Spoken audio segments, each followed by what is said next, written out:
Pada tanggal 14 Agustus 1945, Jepang menyerah tanpa syarat kepada sekutu. Berita tentang kekalahan tersebut sangat dirahasiakan oleh Jepang. Bahkan, semua stasiun radio disegel oleh Jepang. Tapi ternyata siaran tersebut tertangkap di Indonesia dan Sultan Syahrir mendengarnya.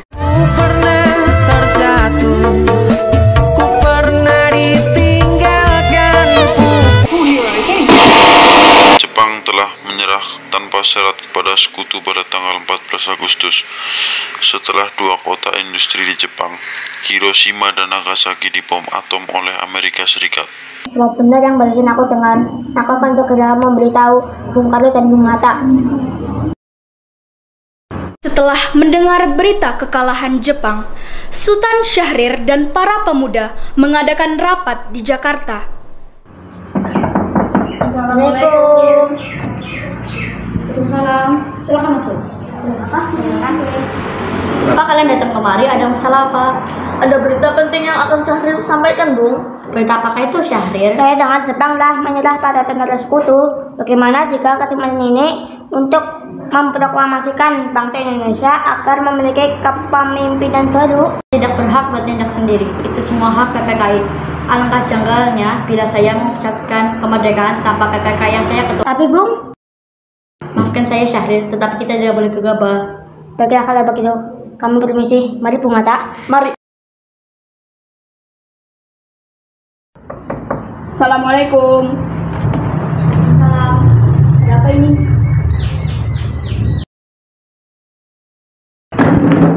Jika Bung Karno tidak bertindak cepat, maka akan ada pertumpahan darah dan pembunuhan besar-besaran esok hari. Nih, goroklah air itu sekarang. Tak usah menunggu esok hari. Sudahlah, tidak ada gunanya kalian bertengkar. Lebih baik duduk dan bicarakan ini baik-baik. Bagaimana? Mengapa Anda tidak melakukannya sendiri dan meminta bantuan kepada Soekarno? Saya hanya mengingatkan, Bung, jika kemerdekaan Indonesia tidak dilakukan malam ini, maka rakyat akan membunuh orang-orang yang dicurigai sebagai pro-Belanda, seperti orang-orang Ambon. Karena benar, Bung. Lagi pula, mengapa kita harus menunggu Jepang memerdekakan kita selagi kita bisa mewujudkan kemerdekaan kita? Kekuatan kita tidak sebanding dengan kekuatan Jepang dan sekutu. Kita tidak dapat bertahan sendiri setelah merdeka tanpa bantuan mereka. Saya yakin kita bisa, Bung. Kita bisa. Benar, Bung. Kita harus segera laksanakan proklamasi kemerdekaan. Benar, Bung. Cepatlah. Malam ini, Bung. Malam ini. Saya mengerti bagaimana perasaan saudara, tetapi saya tidak dapat mengabulkan permintaan saudara karena saya takut akan ada lebih banyak lagi korban jiwa. Meski berat hati dengan keputusan Soekarno, para pemuda yang telah meninggalkan kediaman Soekarno tetap tidak putus asa. Mereka pun menyusun strategi bagaimana membujuk Soekarno dan Muhammad Hatta untuk memproklamasikan kemerdekaan sesegera mungkin. Akhirnya, mereka memutuskan untuk mengasingkan kedua tokoh tersebut ke Rengas Dengklok agar terhindar dari pengaruh Jepang di Jakarta. Saudara-saudara, sebagaimana yang telah kita ketahui bahwa Bung Karno dan Bung Hatta tidak mau segera memproklamasikan kemerdekaan. Apa yang harus kita lakukan? Bagaimana kalau kita culik Bung Karno dan Bung Hatta, lalu kita desak mereka untuk segera memproklamasikan kemerdekaan? Culik? Ya, kita bawa keduanya ke suatu tempat, lalu kita bujuk mereka. Saya setuju. Dengan begitu, Jepang tidak akan bisa memengaruhi mereka. Tapi kemana kita akan membawanya? Rengas Dengklok. Rengas Dengklok itu luas. Di mana kita akan menyembunyikannya? Saya akan menghubungi Sultan Sosopeno untuk hal ini.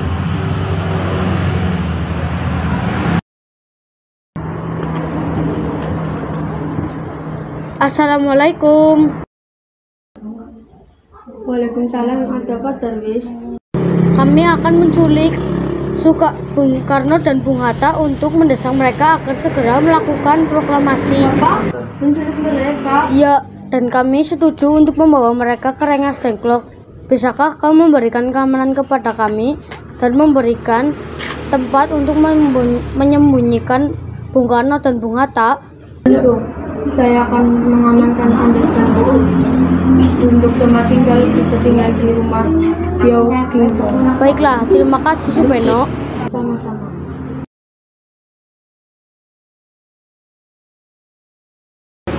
Supeno setuju, dan kita akan ditempatkan di rumah Jiao Kingsong. Kapan kita akan menculik Bung Karno dan Bung Hatta? Tepatnya, besok subuh. Anda setuju? Pukul berapa tepatnya? Pukul 4. Bagaimana? Setuju! Para pemuda pun menyetujui ide Darwis tersebut. Pada malam hari, Insinyur Soekarno dan Muhammad Hatta dibawa oleh sekelompok pemuda menuju Rengas Dengklok. Rombongan ini berangkat dari kediaman Soekarno yang dikawal oleh pasukan peta di bawah pimpinan Darwis. Assalamualaikum. Waalaikumsalam. Mari Bung Hatta harus ikut kami. Akan dibawa kemana aku ini? Mengapa kita harus pergi? Rengas Dengklok, ini sudah menjadi keputusan para pemuda. Selain itu, kota akan diserbu oleh rakyat. Jika itu benar, kita tidak akan bisa melawan tentara Jepang yang masih utuh di Pulau Jawa. Tapi ini sudah menjadi kesepakatan kami, Bung. Dan Anda harus ikut kami ke Rengas Dengklok. Ini demi kebaikan Anda, Bung. Ayolah, Bung. Waktumu hampir habis. Baiklah. Bung Karno! Bung Karno! Ada apa ini? Anda harus ikut kami ke Rengas Dengklok. Sekarang juga. Untuk apa aku ikut dengan kalian? Ini sudah menjadi kesepakatan para pemuda, Bung. Kami akan membawa Anda dan Bung Hatta ke Rengas Dengklok. Sadarkah kalian jika aku memiliki istri dan anak yang masih kecil? Bagaimana dengan mereka? Ada apa ini, Kang Mas? Mengapa banyak orang Guntur ketakutan mendengar suara kalian? Dimas, pemuda-pemuda ini akan membawaku dan Hatta ke Rengas Dengklok. Apa, Kang Mas? Untuk menjauhkan Bung Karno dan Bung Hatta dari pengaruh Jepang. Lalu bagaimana dengan dan Guntur? Kalian akan meninggalkan kami? Benar, aku tidak mau berpisah dengan istri dan anakku. Jika kalian membawaku, kalian juga harus membawa mereka. Baiklah, kami akan membawa anak dan istri Anda. Tetapi kita harus pergi sekarang. Baiklah. Insinyur Soekarno dan Muhammad Hatta tiba di Rengas Dengklok dengan selamat pada waktu subuh tanggal 16 Agustus 1945. Soekarno-Hatta berada sehari penuh di sana. Apa mau kalian hingga aku dibawa kemari? Kami ingin Anda dan Bung Karno untuk segera laksanakan proklamasi kemerdekaan. Bung Karno? Hatta, ternyata kau sudah di sini? Ya, mereka membawaku kemari. Mereka membawa Guntur dan Fatma juga. Hatta berat, kami. Ada apa sebenarnya? Begini, Bung, kami ingin Anda dan Bung Hatta untuk segera laksanakan proklamasi. Jepang sudah menyerah. Ini adalah kesempatan kita untuk segera laksanakan proklamasi kemerdekaan. Mengapa kau begitu percaya kabar itu, Karni? Jepang pasti akan memerdekakan kita, tetapi bukan sekarang. Saya tidak setuju dengan itu, Bung, karena kami para pemuda ingin kemerdekaan atas jerih payah kami sendiri, bukan karena hadiah dari Jepang. Itu benar, Bung. Jika kita merdeka atas hadiah Jepang, maka kita adalah bendukan Jepang. Kita bisa dijajah lagi, Bung.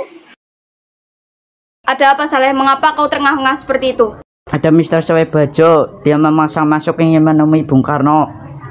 Aku akan keluar menemuinya. Pada pukul 5:30 sore, rombongan dari Jakarta yang dikawal oleh peta tiba di Rengas Dengklok untuk menjemput Soekarno dan Muhammad Hatta. Karena bisakah saya menemui Soekarno dan Hatta? Untuk apa Anda ingin bertemu dengan mereka, Bung? Rapat PPKI batal karena tak adanya mereka. Jadi saya kesini ingin menemui. Tidak bisa. Anda tidak berhak membawa pulang mereka, Bung. Mengapa? Karena kami para pemuda sudah sepakat untuk mendesak mereka agar segera memproklamasikan kemerdekaan. Begitu, saya ingin menemui mereka terlebih dahulu. Baiklah, mari masuk. Ada apa, Subarjo? Lewat PPKI batal dan saya kesini juga ingin memberitahu bahwa Jepang telah menyerah pada sekutu. Jadi berita itu benar apa adanya? Ya, benar, Bung. Bukankah saya dan Sahir telah memberitahukannya kepada Anda, Bung? Tetapi saya belum percaya, Hatta. Kalau begitu tunggu apa lagi? Mari kita segera memproklamasikan kemerdekaan. Benar, Bung.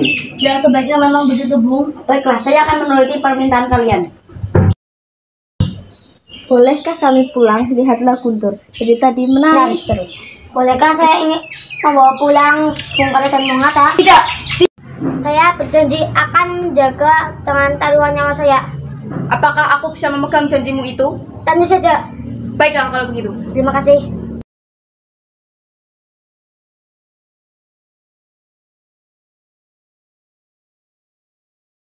Bagaimana kita membicarakan naskah proklamasi untuk kemerdekaan kita? Kita butuh tempat, Bung, tapi hari sudah malam. Pihak Jepang tak mungkin mengizinkan kita melakukan kegiatan sekarang. Punya ide, bagaimana kita meminjam rumah perwira Jepang, yaitu Laksamana Maeda. Setelah perundingan di Rengas Dengklok, semua anggota golongan tua maupun muda kembali ke Jakarta untuk membahas lanjut rencana proklamasi kemerdekaan tanggal 17 Agustus 1945. Teks proklamasi ditulis di rumah Laksamana Maeda, Jalan Imam Bonjol nomor 1. Para penyusun teks proklamasi adalah Insinyur Soekarno, Dr. Andes Muhammad Hatta, dan Mr. Ahmad Subarjo. Konsep teks proklamasi ditulis oleh Insinyur Soekarno. Saat itu hadir pula BM Diah, Sayuti Menik, Soekarni, dan Suriro. Soekarni mengusulkan agar yang menandatangani teks proklamasi itu adalah Insinyur Soekarno dan Muhammad Hatta atas nama bangsa Indonesia. Teks proklamasi diketik oleh Sayuti Melik. Saudara, bagaimana bunyi naskah proklamasi kemerdekaan kita? Proklamasi. Kami, bangsa Indonesia, dengan ini menyatakan kemerdekaan Indonesia. Hal-hal yang mengenai pemindahan kekuasaan dan lain-lain diselenggarakan dengan cara saksama dan dalam tempo yang sesingkat-singkatnya. Jakarta, 17 Agustus 1945, atas nama bangsa Indonesia, Soekarno Hatta.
Kita tidak dapat bertahan sendiri.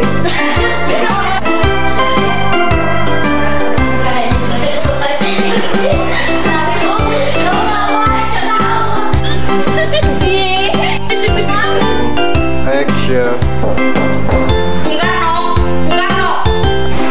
Action.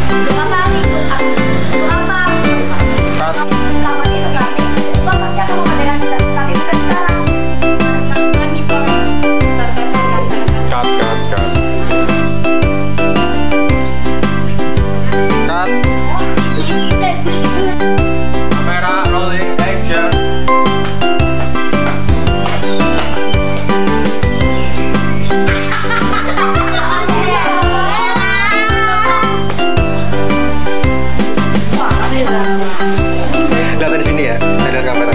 Kamera rolling, action.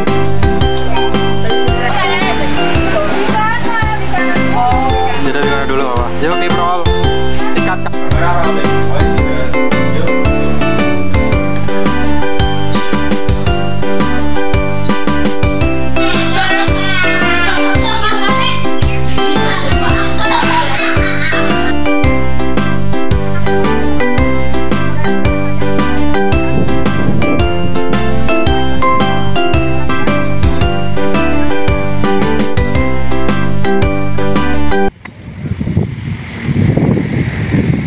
Saudara-saudara, dan ini kami menyatakan keberatan itu dengan nama proklamasi kami. Proklamasi kami bangsa Indonesia.